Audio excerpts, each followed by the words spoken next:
Ma'asyiral muslimin, jamaah salat zuhur yang dirahmati Allah Subhanahu wa taala. Kita tahu bahwa hari ini kita sudah memasuki bulan Rabiul Awwal. Kalau kita buka lembaran sejarah di dalam Islam, bahwa bulan Rabiul Awal ini mengandung nilai sejarah yang begitu banyak, yang sudah kita maklum bersama peristiwa lahirnya baginda kita Nabi besar Muhammad SAW. Namun ada peristiwa yang lainnya yang tak kurang pentingnya. Ini sangat penting harus kita ketahui, yaitu peristiwa hijrahnya Nabi Muhammad SAW. Di dalam lembaran sejarah, Nabi Muhammad mulai meninggalkan rumahnya pada tanggal 28 bulan Safar. Kemudian bermalam di gua selama 3 hari 3 malam. Baru Rasulullah meninggalkan kota suci Mekah untuk menuju Madinah pada tanggal 1 bulan Rabiul Awal. Sampai di Madinah tanggal 12 Rabiul Awal. Itulah perjalanan Nabi Muhammad. Terjadi hijrahnya itu di bulan Rabiul Awal, akhir bulan Safar, awal bulan Rabiul Awal. Adapun penanggalan dijadikan bulan Muharram tanggal 1 itu karena bulan pertama, itu karena ketika Umar bin Khattab ingin mengumumkan bahwa di Islam itu ada penanggalan tahun yang disebut dengan tahun Hijriah, maka yang paling tepat diumumkan pada saat umat Islam kumpul dari seluruh dunia, yaitu pada saat melaksanakan ibadah haji. Diumumkan setelah ibadah haji, setelah bulan haji, inilah bulan Muharram, maka tanggal pertamanya adalah bulan Muharram. Adapun terjadinya yaitu pada bulan Rabiul Awal. Ada pesan penting dari Imam Ahmad bin Athaillah As-Sakandari. Ketika kita dalam kehidupan ini terus berputar, waktu demi waktu terus bertambah, usia kita terus bertambah, sementara umur sudah ditentukan oleh Allah. Kalau kita ditentukan oleh Allah umurnya 60 tahun, sekarang usianya 50 tahun, berarti tinggal 10 tahun lagi. Melewati hari demi hari, bulan demi bulan, tahun demi tahun, jangan sampai berlalu begitu saja. Kata Imam Ahmad bin Athaillah, la tarhal min qaulin ila qaul. Jangan kau berpindah dengan begitu saja tanpa bermakna di dalamnya. Makanya bagi Nabi Muhammad SAW sebelum melaksanakan hijrah dari kota suci Mekah menuju Madinah, Nabi Muhammad berpesan kepada seluruh sahabatnya. Apa pesannya? Innamal a'malu binniyat. Sesungguhnya segala perbuatan itu tergantung daripada niatnya. Wa innama likulli imri'in ma nawa. Jadi, ketika kita melewati waktu demi waktu, yang harus kita prioritaskan adalah niat, saudara. Kenapa? Karena dengan niat itu amalan yang tadinya amalan mubah, amalan adat, amalan sehari-hari, kalau ada niat menjadi bernilai ibadah di sisi Allah Subhanahu wa taala. Satu contoh, setiap Jumat pagi tentu kita semuanya mandi, dan mandinya basah dari atas sampai kaki. Itu bagi kita mungkin ada. Tapi kalau hari Jumat ada kesunahan mandi pagi hari Jumat, bagi laki-laki kalau di mandinya dia lihat bahwa mandinya itu melaksanakan kesunahan bagi Nabi, maka mandinya akan bernilai ibadah di sisi Allah SWT. Karena ada niat. Setiap kita mungkin pagi hari pergi ke tempat kerja, meninggalkan rumahnya untuk menuju tempat kerja, itu adalah kebiasaan kita. Tapi di Islam, kalau muslim cerdas, ketika dia melangkahkan kakinya menuju kantor, kewajibannya sebagai seorang suami untuk mencukupi kebutuhan istri anaknya, wajib itu bahkan. Jadi langkah kakinya dari rumah menuju tempat kerja itu akan bernilai ibadah di sisi Allah Subhanahu wa taala. Bahkan bukan hanya itu saja. Wa innama likulli imri'in ma nawa.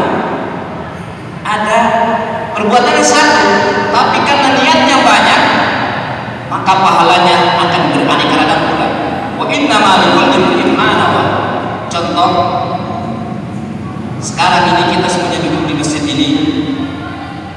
Apakah niatnya hanya untuk sholat zuhur? Maka kalau itu niatnya, maka hanya itu yang dikasih pahala. Tapi kalau muslim cerdas, ketika dia duduk di masjid, selain dia melaksanakan kewajiban sholat berjamaah, laksanakan sholat zuhur, dia niatkan ketika duduknya, dia niatkan i'tikaf, maka dapat nilai i'tikaf.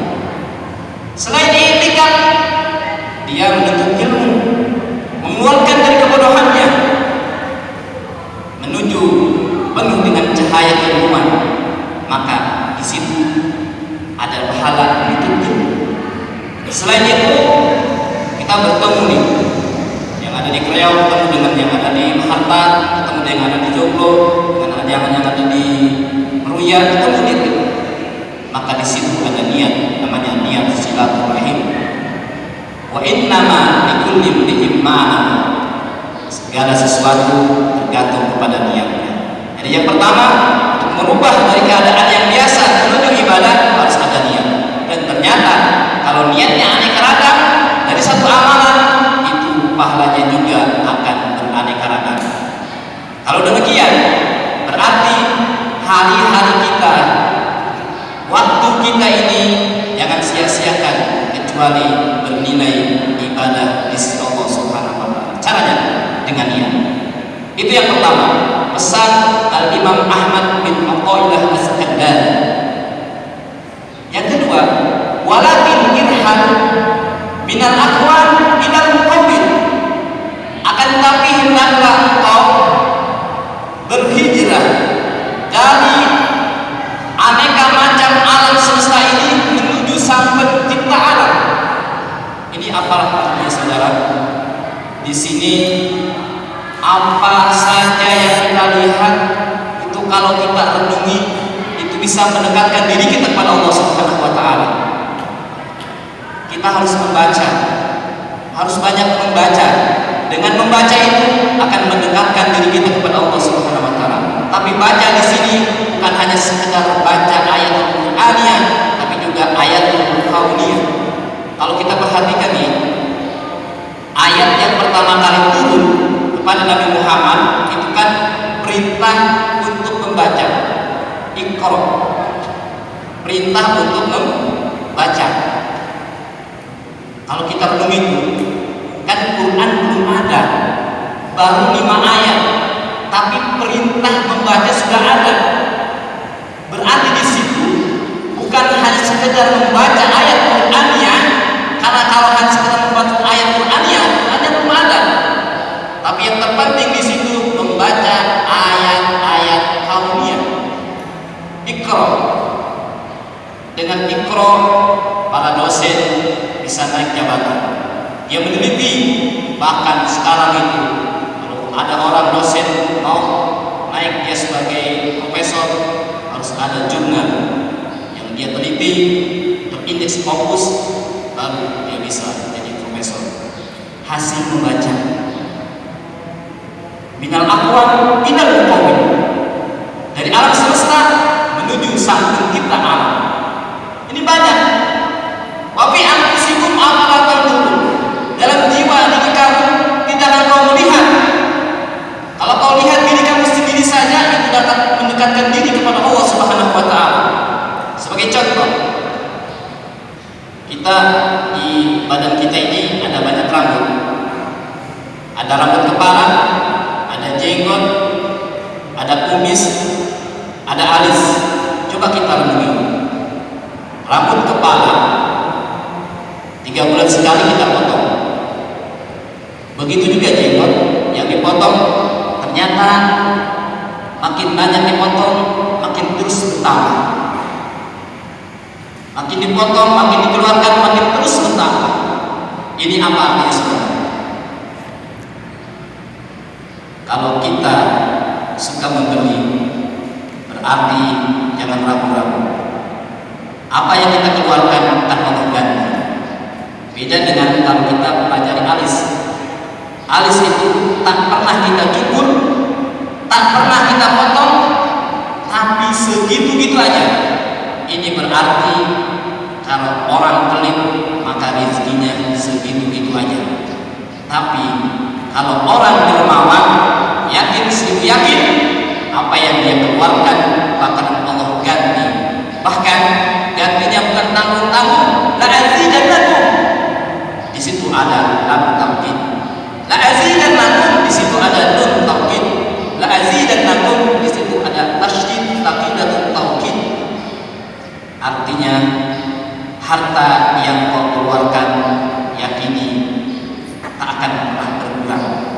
Harta itu disedekahkan, makin disedekahkan makin banyak.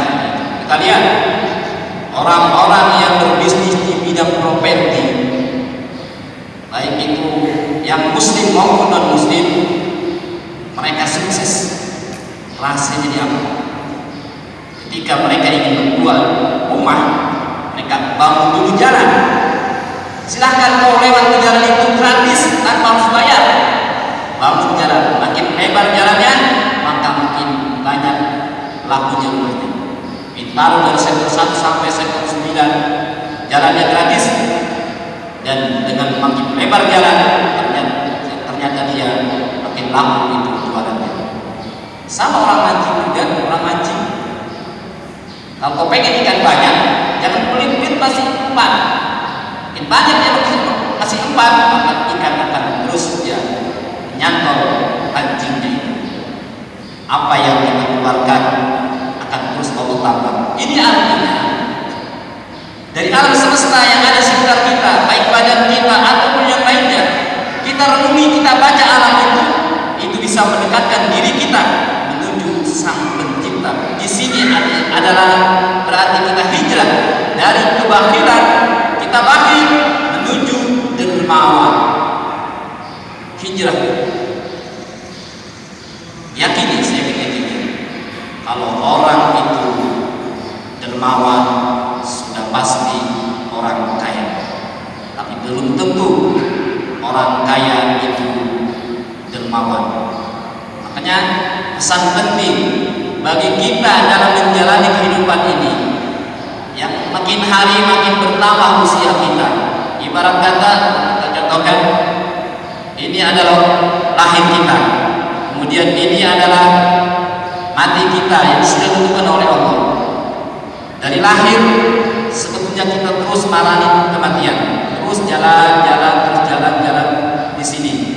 Usia 40 tahun jalan lagi, 50 tahun, sedangkan kematian di sini saja. Terus kita marani itu kematian. Maka seorang muslim yang cerdas ibarat mencuci pakaian. Pakaian masih banyak, sabun tinggal sedikit. Bagaimana kita bisa mengolah sabun yang sedikit untuk mencuci pakaian yang masih banyak? Bagaimana kita bisa mengolah kehidupan ini? Hidup kita mungkin tinggal 10 tahun lagi, tak tahu kita, ataukah 15 tahun lagi, tidak tahu kita. Maka dari sisa umur itu, bagaimana supaya hari-hari kita itu tidak sia-sia? Supaya hari tidak sia-sia, maka kita harus mengisinya. Pesan Imam Ahmad bin Abdullah As-Sakandari yang pertama, jadikan setiap gerak-gerik kita itu bernilai ibadah di sisi Allah Subhanahu wa taala. Caranya dengan adanya niat. Yang kedua, pesan Imam Ahmad bin Abdullah, jangan sia-siakan alam raya yang ada di sekitar kita. Kita harus renungi, kita teliti, sehingga dengan renungan kita itu, dengan penelitian kita itu, bisa menjadikan kita lebih dekat kepada Allah Subhanahu wa taala. Sehingga pada akhirnya ketika kita sudah ajalnya tiba, kita menjadi manusia yang banyak membawa pahala di sisi Allah Subhanahu wa taala.